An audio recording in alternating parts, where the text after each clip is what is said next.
Morning to all of you. The knowledge plaza में आप सभी का स्वागत है। मैं पंकज कुमार शर्मा और ये मेरा पहला लेक्चर है एग्रोनॉमी का।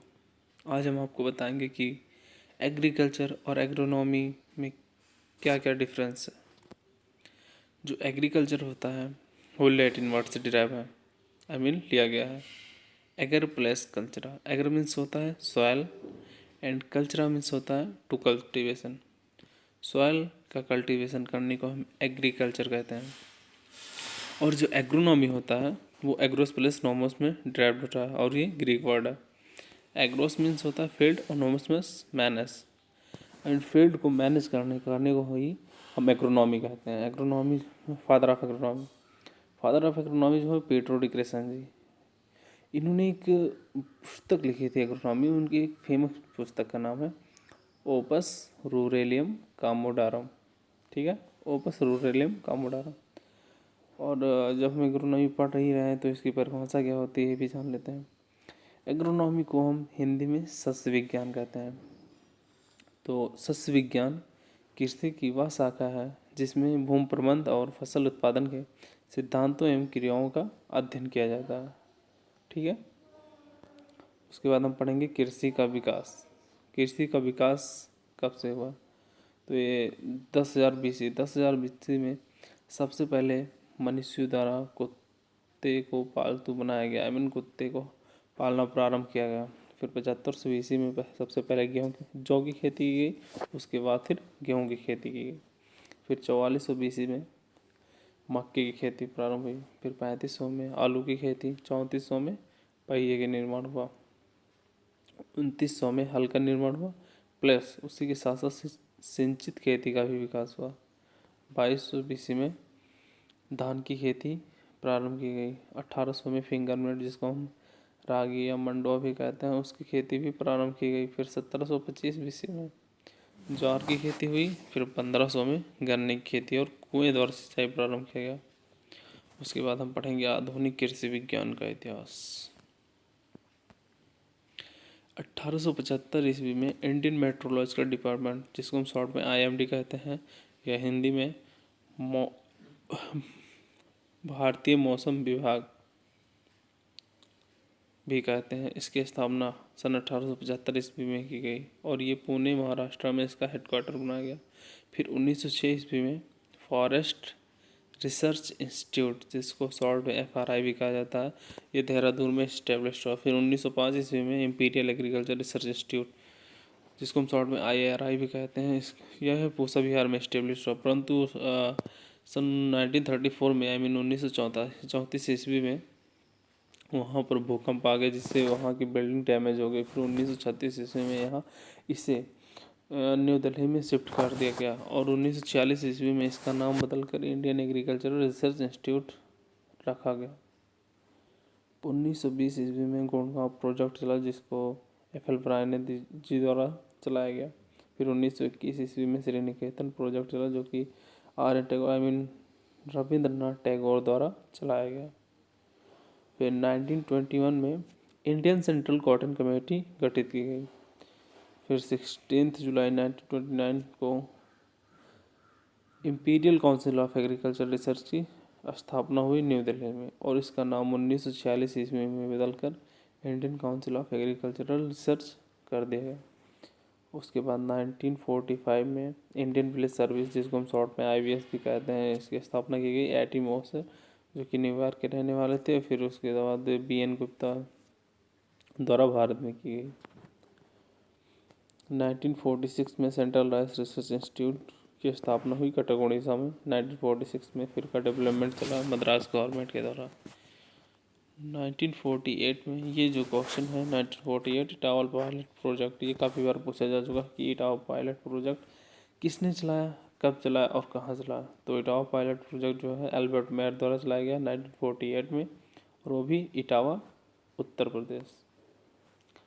2 अक्टूबर 1952 को कम्युनिटी डेवलपमेंट प्रोग्राम, जिसको हम शॉर्ट में CDP या हिंदी में सामुदायिक विकास कार्यक्रम भी कहते हैं, की स्थापना की गई। फिर 2 अक्टूबर 1953 को नेशनल एक्सटेंशन सर्विस, जिसको शॉर्ट में NES भी कहा जाता है, या हिंदी में राष्ट्रीय प्रसार सेवा भी कहा जाता है, उसको गठित किया गया। 1957 में ऑल इंडिया कोऑर्डिनेटेड मेज इम्प्रूवमेंट प्रोजेक्ट चला। जो ऑल इंडिया कोऑर्डिनेटेड मेज इम्प्रूवमेंट प्रोजेक्ट था, ये फर्स्ट प्रोजेक्ट था ऑन मेज पर। सबसे पहले ARP, जिसको all India coordinated research project कहा जाता है, सबसे पहले मेज पर ही चला था। तो ये भी काफ़ी पूछा जाने वाला क्वेश्चन है, इसको आप नोट करते रहिए। फिर 2 अक्टूबर 1958 को national agricultural cooperative marketing federation, जिसको शॉर्ट में नाफेड भी कहा जाता है, की स्थापना की गई। और नाफेड का जो हेडक्वार्टर है वो न्यू दिल्ली है। इसमें कुछ चीज़ें जो है लिखी नहीं गई हैं, मैं ओरली बता रहा हूँ, आप उसको नोट भी करते रहिएगा, कापी और पेन लेके साथ में बैठिएगा। 2 अक्टूबर 1959 पंचायती राज की त्रिस्तरीय जो सिस्टम है, जो पद्धति, मतलब त्रिस्तरीय पद्धति जो है बलवंत राय मेहता कमेटी के द्वारा चलाई गई थी। और जो सेकंड थी द्विस्तरीय, वो अशोक मेहता द्वारा चलाई गई थी। 1960 में एग्रीकल्चर की फर्स्ट यूनिवर्सिटी इस्टेब्लिश की गई, स्थापित की गई थी। कहाँ पर? Govind Ballabh Pant university of agriculture and technology, Pantnagar. फिर 1964 को इंटेंसिव एग्रीकल्चर एरिया प्रोग्राम चलाया गया था। फिर उसके बाद 1960 में इंटेंसिव एग्रीकल्चर डिस्ट्रिक्ट प्रोग्राम, जिसको हम पैकेज प्रोग्राम भी कहते हैं, पैकेज प्रोग्राम, वो चलाया गया था 1960 में। फिर 1965 में नीलोखेरी प्रोजेक्ट, जिसको मजदूर मंजिल भी कहा जाता है, वो भी चलाया गया 1965 में SKD द्वारा। फिर 1966 में हाई यील्डिंग वेराइटी प्रोग्राम चलाया गया। ये काफ़ी बार पूछा जाने वाला क्वेश्चन है। हाई यील्डिंग वेराइटी प्रोग्राम कब चलाया गया और कब चलाया गया? ये 1966 टू 67 में चलाया गया था। और ग्रीन रेवोल्यूशन इन इंडिया, जो ग्रीन रेवोल्यूशन इन इंडिया, मतलब भारत में ग्रीन रेवोल्यूशन कब आया? 1966 में। और किसके द्वारा? MS स्वामीनाथन का पूर्ण नाम है मोनोकोम्बो सदाशिवन स्वामीनाथन। 1971 में स्मॉल फार्मर्स डेवलपमेंट एजेंसी, जिसको शॉर्ट में SFDA भी कहा जाता है, कि स्थापना स्थापित हुआ। 1973 टू 74 में ड्रॉट प्रोन एरिया प्रोग्राम चलाया गया, जिसको शॉर्ट में DPAP भी कहा जाता है। 1974 में ट्रेनिंग एंड विजिट सिस्टम, जिसको शॉर्ट में T&V भी कहा जाता है, ये डैनियल वेनोर के द्वारा चलाया गया था 1974 में। कमांड एरिया डेवलपमेंट अथॉरिटी, जिसको CADA भी कहा जाता है, कैडा। 1974 में भी कृषि विज्ञान केंद्र, 1974 में पहला कृषि विज्ञान केंद्र खोला गया पांडिचेरी में। उसके बाद फिर 1976 में यूपी में पहला KVK खोला गया। कहाँ पर? सुल्तानपुर में, यूपी सुल्तानपुर, 1976। उसके बाद फिर 1980 में इंटीग्रेटेड रूरल डेवलपमेंट प्रोग्राम चला, जिसको हम शॉर्ट में IRDP भी कहते हैं। और सबसे अधिक बार पूछा जाने वाला क्वेश्चन है ट्राइसम कब स्टार्ट हुआ? तो आप लोग ध्यान रखिए, ट्राइसम जो स्टार्ट हुआ था वो 1979 को हुआ। इसका जो फुल फॉर्म है training for rural youth for self employment. और उसके बाद लैब टू लैंड प्रोग्राम का चला 1 जून 1979। ये भी काफ़ी बार पूछा जाता है कि प्रयोगशाला से लैंड, भूमि तक या खेत तक, ऐसा मतलब हिंदी में पूछता है कि ये प्रोग्राम कब चला? 1 जून 1979। फिर 12 जुलाई 1982 ईस्वी को नाबार्ड की स्थापना की। NABARD, national bank for agriculture and rural development. और ये बैंक जो है शिवरमन कमेटी के सिफारिश पर इस्टेब्लिश्ड हुई है, चलाई गई, जैसा भी आप लोग समझा। 1995 इंडियन विलेज लिंकेज प्रोग्राम, जिसको शॉर्ट में IVLP भी कहा जाता है, उसकी स्थापना 1995 में की गई। उसके बाद 1998 में नेशनल एग्रीकल्चरल टेक्नोलॉजी प्रोजेक्ट चला। 1998 में। फिर 1999 में national agriculture insurance scheme NAIS चला। 2005 में नेशनल हॉर्टिकल्चर मिशन 2005 में नेशनल हॉर्टिकल्चर मिशन, जिसको शॉर्ट में NHM भी कहा जाता है, वो चलाया गया 2006 में। 2006-7 में नेशनल बम्बू मिशन चलाया गया 2006 में। फिर उसके बाद नेशनल एग्रीकल्चर इनोवेशन प्रोजेक्ट, जिसको शॉर्ट में NAIP भी कहा जाता है, वो इस्टेब्लिश्ड हुआ 2006 में। National rainfed area authority NRRA, ये जो है ये ज़्यादा इम्पोर्टेंट, लेकिन आप लोग एक बार मतलब ऐसे सनसनी नज़र से देख लीजिएगा।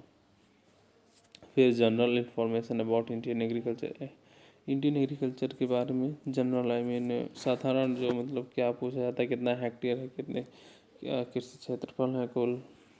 तो जो भारत का कुल भौगोलिक क्षेत्रफल है, जो भारत का एरिया है वो है 328.7 मिलियन हेक्टेयर। जो भारत का भौगोलिक क्षेत्र, भारत का जो कुल क्षेत्रफल है वो वैसे बोला जाए तो 32,87,263 वर्ग किलोमीटर है, ठीक है। बट अगर इसे मिलियन में वो देखते हैं तो 328.7 मिलियन हेक्टेयर। और भारत का कुल कृषि क्षेत्रफल है, जो कृषि योग्य भूमि जो है वो वह 193 मिलियन हेक्टेयर है।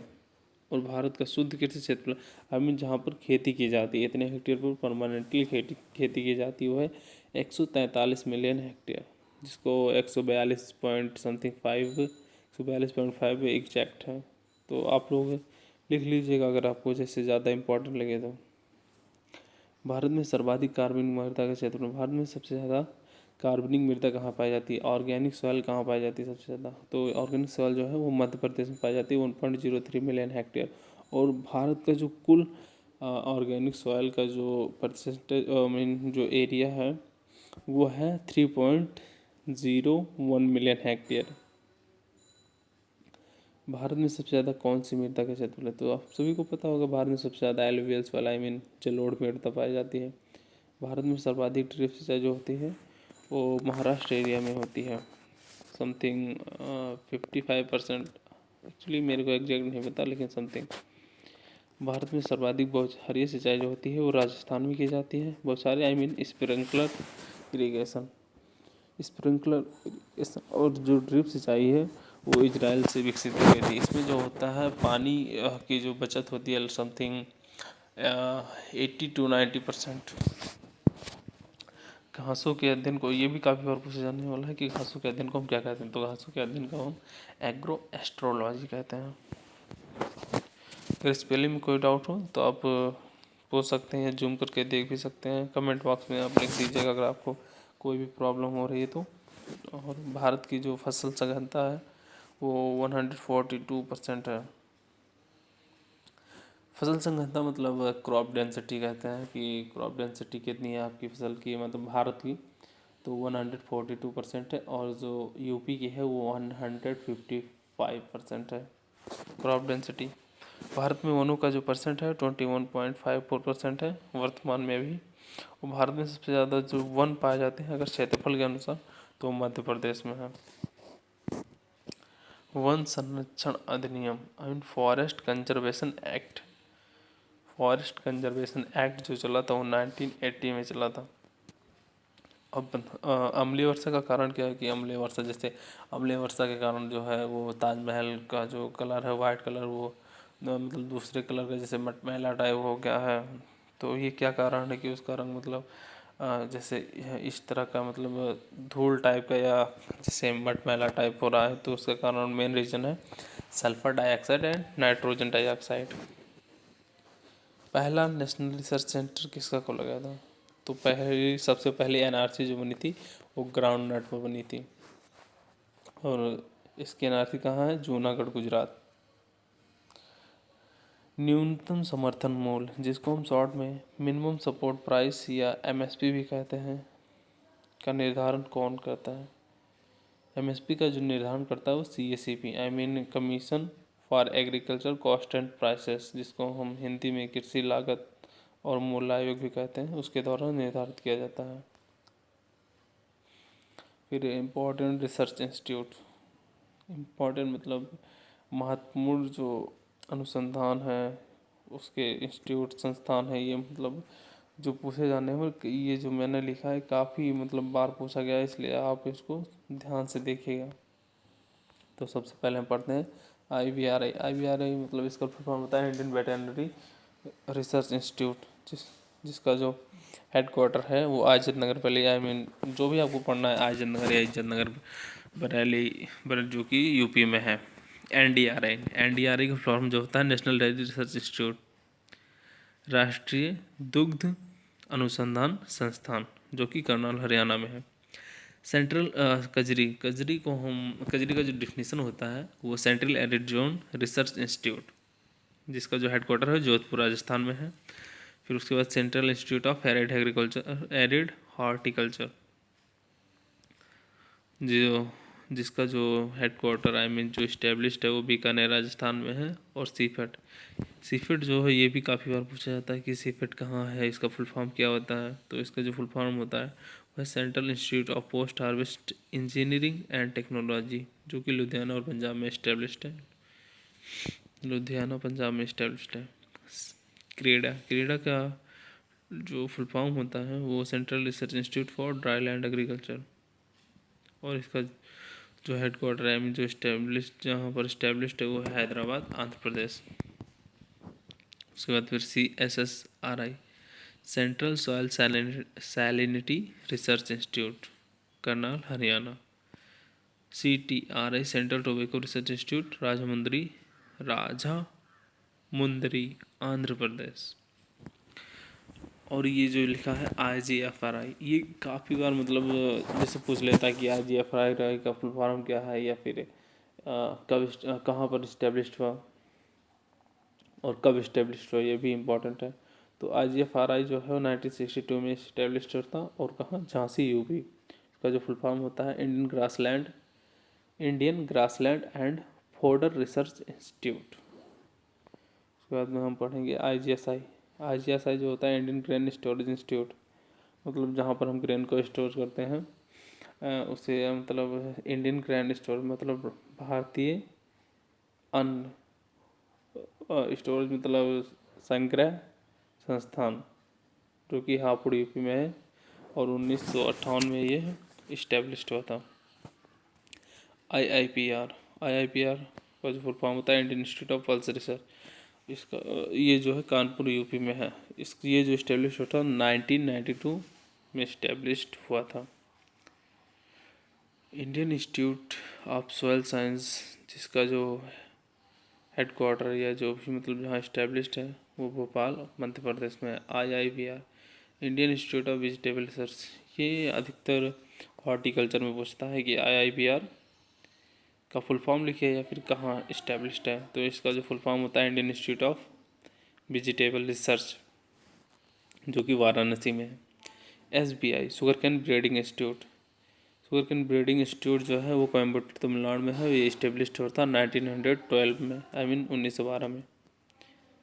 तो ये भी काफ़ी बार पूछा जाने वाला क्वेश्चन है कि SBI कब इस्टेब्लिश्ड हुआ और इसकी फुल फॉर्म क्या है, कहाँ पर इसका हेडक्वार्टर है, structure. Indian institute of sugarcane research, जो Indian institute of sugarcane research है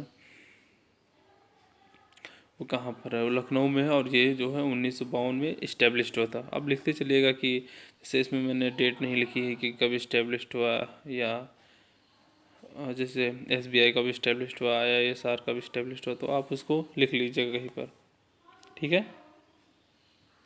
और कोई भी डाउट हो तो मुझे आप कमेंट बॉक्स में अपनी राय दीजिएगा कि कैसा लगा आपको वीडियो, और कोई भी क्वेश्चन या क्वेरी हो तो आप पूछ सकते हैं कभी भी विदाउट एनी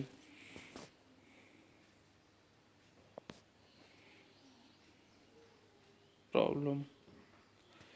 फिर जो है BPKS,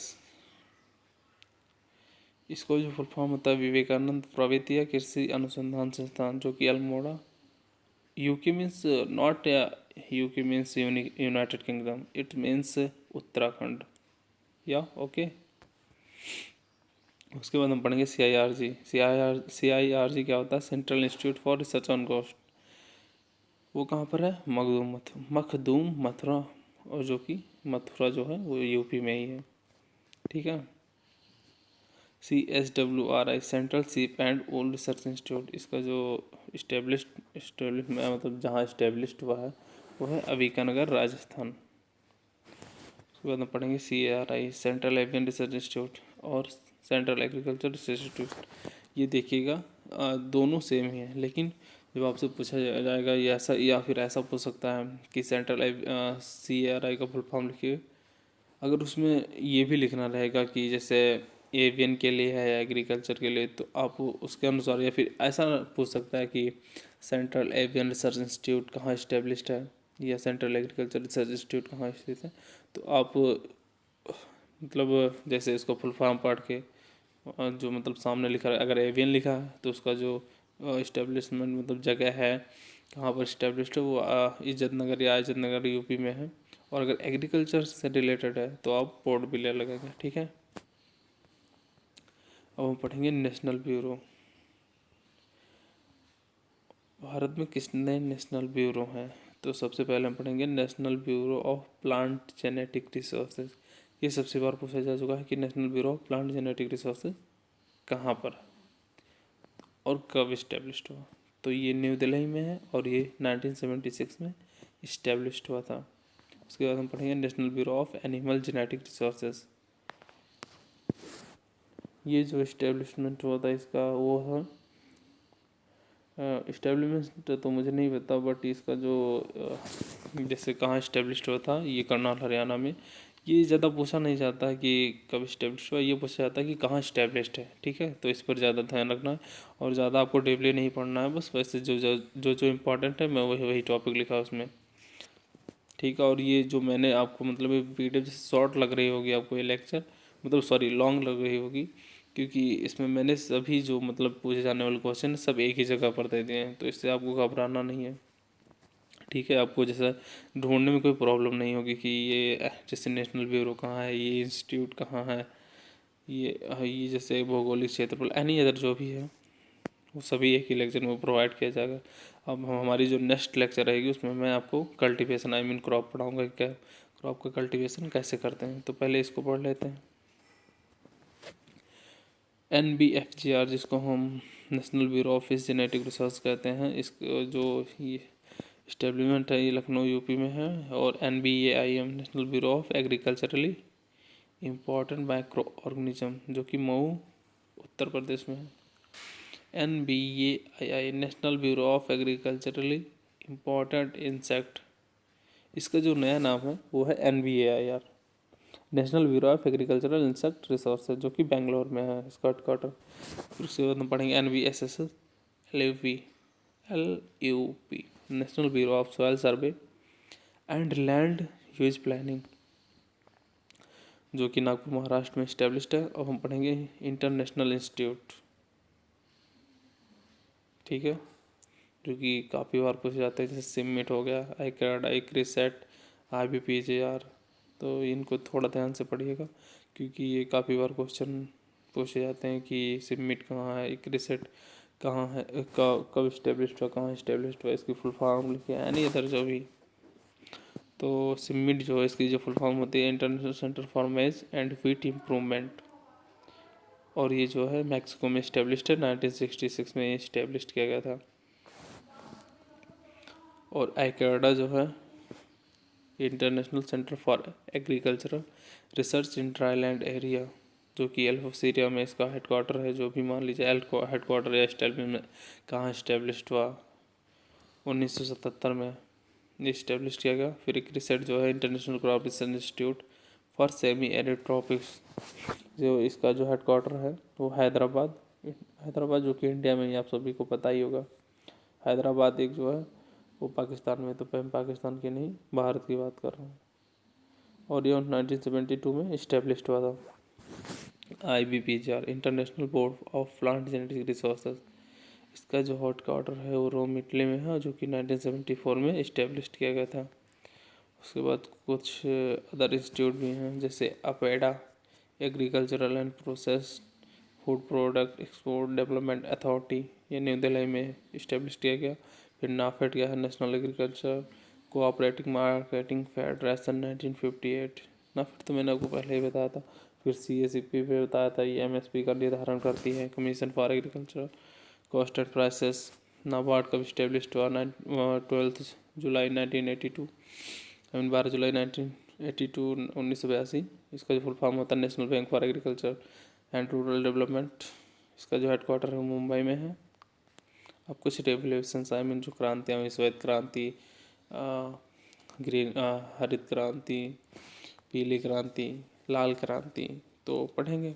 white revolution I mean white revolution जो होता है उसको हम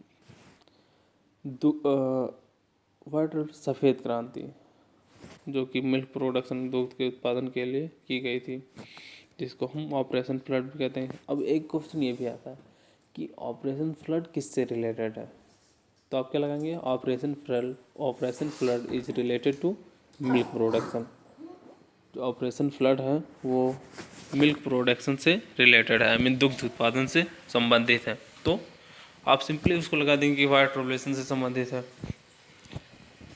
फिर हम पढ़ेंगे ब्लू रेवोल्यूशन। ब्लू रेवोल्यूशन जो रिलेटेड है किससे है, वो है फिश प्रोडक्शन। फिर आएगा ब्राउन रेवोल्यूशन जो है फूड प्रोसेसिंग।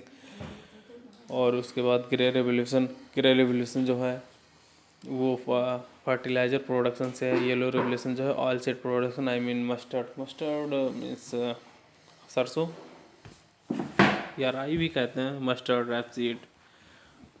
रेड रेवोल्यूशन जो है वो tomato I mean meat, tomato और मीट प्रोडक्शन। अगर दोनों में से कोई भी है तो आप उसको लगा सकते हैं कि ये रेड रेवोल्यूशन से रिलेटेड है। फिर पिंक रेवोल्यूशन जो है वो प्रॉन एक झींगा मछली होती है, उसी को हम प्रॉन कहते हैं इंग्लिश में, और ये ऑनियन से भी रिलेटेड है। ऑनियन प्रोडक्शन या प्रॉन झींगा मछली के उत्पादन के लिए पिंक रेवोल्यूशन चलाई गई थी। गोल्डन रेवोल्यूशन जो है फ्रूट और हनी प्रोडक्शन के लिए चलाई गई थी। फिर राउंड रेवोल्यूशन जो है वो पोटैटो आई मीन आलू के प्रोडक्शन के लिए की गई थी। सिल्वर रेवोल्यूशन जो है एग ऑब्लिक पोल्ट्री प्रोडक्शन के लिए थी। और ब्लैक रेवोल्यूशन जो है बायोफिल आई मीन जेट्रोफा प्रोडक्शन के लिए थी।